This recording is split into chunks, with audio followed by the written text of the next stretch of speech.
The holidays, by which I mean Christmas and all those other fake ones, are just around the corner. And that means it's time for the Andrew Klavan Show's official gift guide for Democrats. That's right. There are probably some Democrats in your family or among your former friends or just people you've met during your charitable prison visits. And you're thinking to yourself, in this season of giving and charity, how can I cheer up the humiliated suckers in my life after a bruising election in which they lost so hilariously that it's difficult not to mock their agony even as they sit in a puddle of their own tears. So, allow us to make some gift suggestions that will make this Christmas a joy, even for those people who came this close to victory only to have the rug pulled out from under them so suddenly at the last minute. It was as if God himself were punishing them for their arrogant attempt to morally and politically pervert their own country. Punishing them and then laughing at them and then punishing them more and laughing more. For your Uncle Bob or Aunt Nell, or Uncle Nell, since these are Democrats and who the hell knows, you might try Apple's Magic Mirror app. This download for your Mac or iPad works through your camera to give Uncle Bob a picture of himself, which then, through the miracle of technology, is suddenly hitting a kisser with a tremendous pie while an electric voice says the word loser over and over again. For an extra $1.99, the app will then shove a giant crow in your uncle's mouth and make him eat it. For $2.99, I'll do it myself. Your good Democrat friend Mike might like a desk calendar with a different quote from Hillary Clinton on every page so he can keep his favorite candidate on his mind every single day of next year. For instance, on January 1st, the calendar reads, "It was a vast right-wing conspiracy." On the 2nd, there were no classified documents on my private server. On the 3rd, the Benghazi killings were caused by a YouTube video. Then every day after that, it just says, "I lost," over and over again. Your friend will love it. Finally, on a more serious note, you may find that some of the Democrats in your life have been deeply disturbed by the events of 2016. They may exhibit signs of depression and even become deranged or delusional and begin babbling irrational things like the climate is in crisis, or the rich aren't paying their fair share, or I'm a good person because Democrat policies help the poor. Obviously, these are people who may be sensitive to even the most light-hearted teasing, and in the Christian spirit, you wouldn't want to make fun of them until you're safely behind their backs. For these sensitive souls, I suggest a good book to soothe their minds, like Stronger Together by Hillary Clinton and Tim Kaine. If they protest that you're too generous, just tell them it was on sale for 17 cents, which the publisher paid you as thanks for taking the book off their hands. Trigger warning, I'm Andrew Klavan, and this is The Andrew Klavan Show. I feel hunky-dunky, life is tickety-boo. Birds are winging, also singing hunky-dunky-doo. Ship-shaped, tipsy-topsy, the world is zippity-zing. It's a wonderful day, hurrah, hooray! It makes me want to sing. Oh, hurrah, hooray! Oh, hooray, hurrah! Hurrah, hooray! It's another of the 12 days. Do we have something new on there? I can't tell. What is it? A geese lane. A geese lane. Oh, that could have been filthy, but it's actually pretty good. All right. Austin has a clean mind. All right. For those of you that, listen, a little public service here. For those of you who are wondering, how can I pay more taxes to the government? One way is to get caught in a speed trap. This way, they come and they don't have to actually tax you. They just pretend you were doing something wrong when you were really traveling perfectly safely. We don't want you to drive too fast, but to keep you from getting caught in these traps, and they do set these traps all over, we want to tell you about Rocky Mountain Radar. This is scrambling technology it was invented by a guy named Mike who used to work in the defense industry. What he did was he built the boxes that would scramble missiles so that if you sent a missile after a jet, the missile would get lost. This is the kind of stuff he was building. And it suddenly occurred to him, hey, this would work on radar. I can scramble radar in the same way. Now, this stuff is so good, and Rocky Mountain Radar is offering 50% off their best products. You have to go to rockymountainradar.com/Andrew. The /Andrew is important. They'll know I sent you, and they will give you 50% off. This is the best technology in the industry. Some of these guys get hit. Rocky Mountain gets hit by some hate bombs. This happens to me too with my book. Sometimes people don't like me, so they'll say bad things about it. So we have checked and double-checked this thing. It is really a good piece of machinery, and they back it up. Here's how they back it up. When you register your device with Rocky Mountain Radar, you qualify for their ticket rebate program. If you get a ticket within the first year of owning the Scrambler, Rocky Mountain Radar will pay your ticket. It's amazing. They will pay the ticket. Now, that's not if you're going like 150 miles an hour, because then, first of all, you're dead, so it doesn't really matter. And second of all, that's not the point. A cop can look at you going 150 miles an hour. The thing that this does, the thing that Rocky Mountain Radar does, is it doesn't just tell you where the cop is. It scrambles his radar so that he can't get a read before you can slow down. Okay, so you know where he is. You tap the brake, you get yourself into into the right speed, and he can't get a reading on you because of what this thing does. So they're going to give you 50% off. They're going to pay your ticket in the first year if you get a ticket. Plus, it has a warranty that goes on for like ever. I can't remember. I don't want to say it because I can't remember the exact amount of time that they give you for the warranty.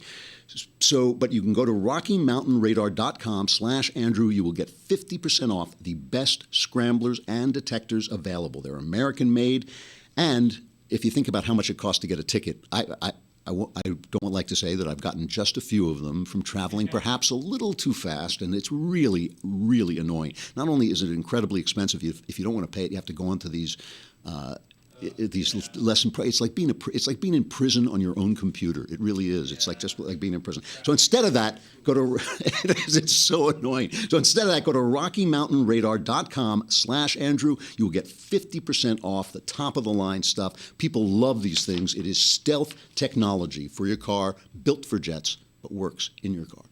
All right. It's Mailbag Eve. It's the holy eve of mailbag. What kind of a dull yay was that? You guys are like so like awful. We got to go yoo-hoo, woo-hoo, something. I don't know. Anyway, the point is that if you send in your questions today, if you are a subscriber to the Daily Wire, you can send in your questions today. We will answer them tomorrow. Answers guaranteed. There she is. She's the only person who ever cared about me, and now she's gone.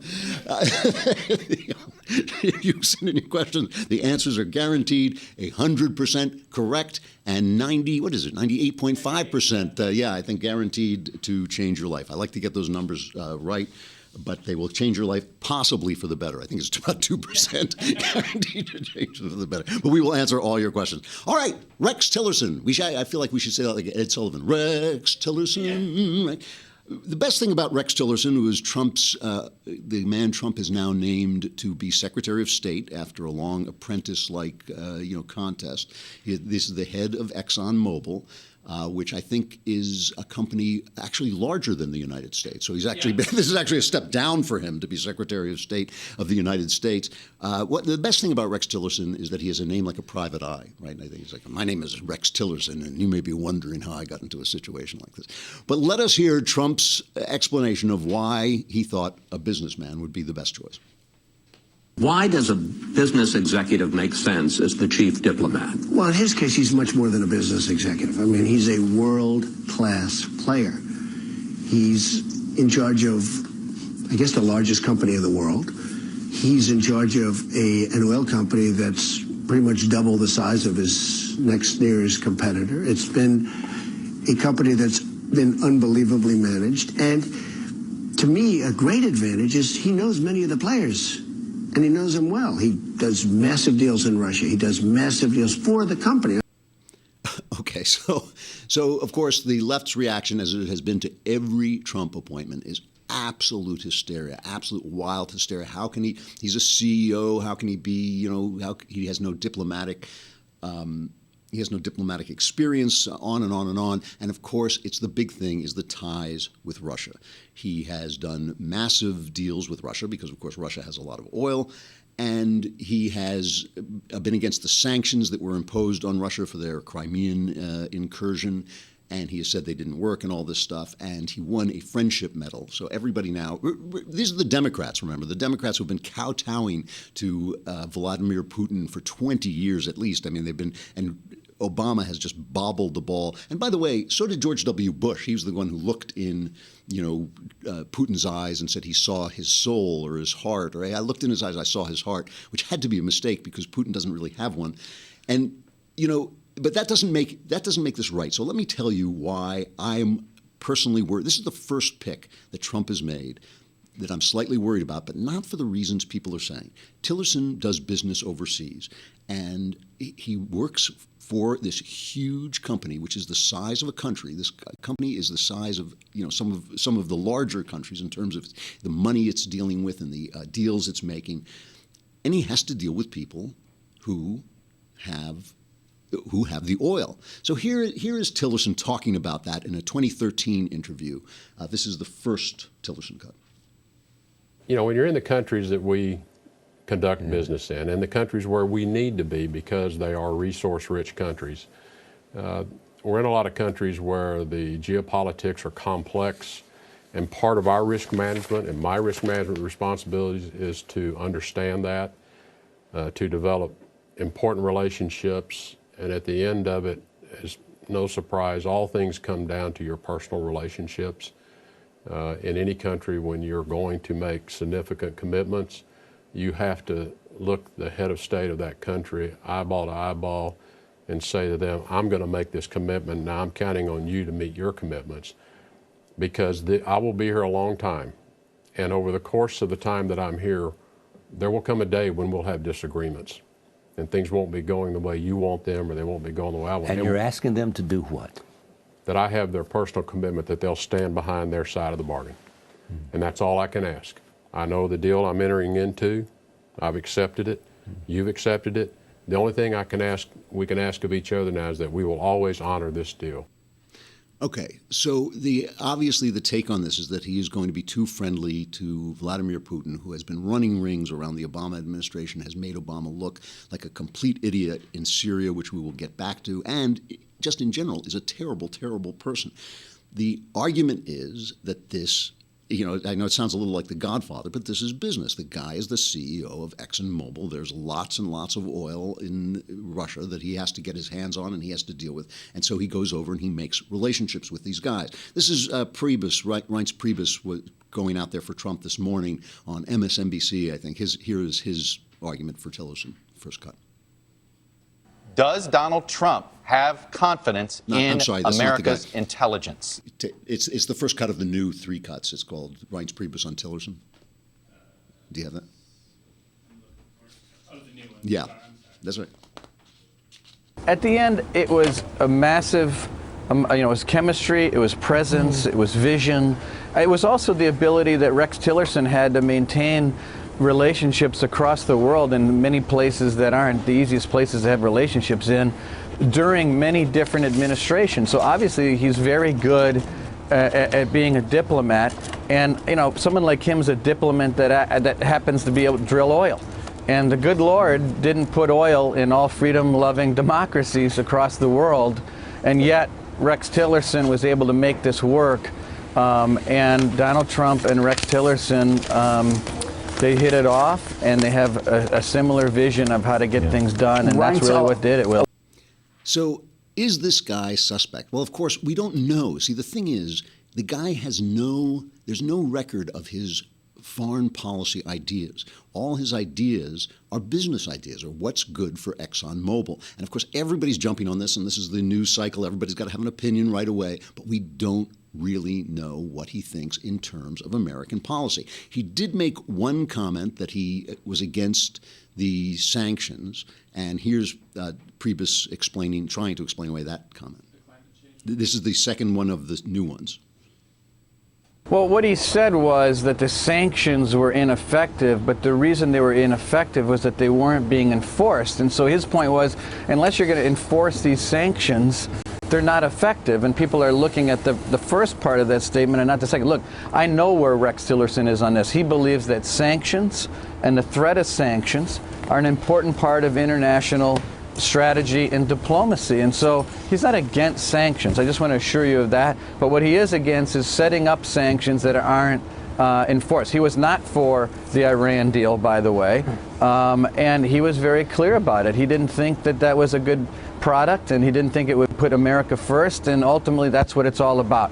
President-elect Trump wakes up every day, put America first, Americans first, and this is what he's thinking about. And I think with the whole team that's being put together, we're going to have an extraordinary cabinet that can represent the United States across the world. Okay, so the final thing, the question then becomes, how does Trump feel about the sanctions, right? And here's the Priebus's non-answer on this.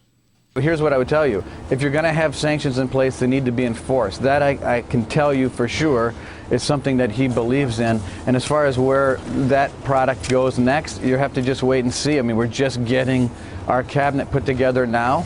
And as I think President-elect outlined many times over the last 6 weeks, sitting down with our generals, sitting down with our leadership, formulating our policy and revealing that to the American people will be the first order of business. Okay, so I'm going to tell you, see, what everybody's complaining about is that this guy's going to be too friendly to Russia. That's not my problem as of this moment, and I will explain what my problem is. But first, I got to say goodbye to the folks at Facebook and YouTube. Come on over to thedailywire.com and subscribe so you can have your question in the mailbag, and then all your problems will be solved.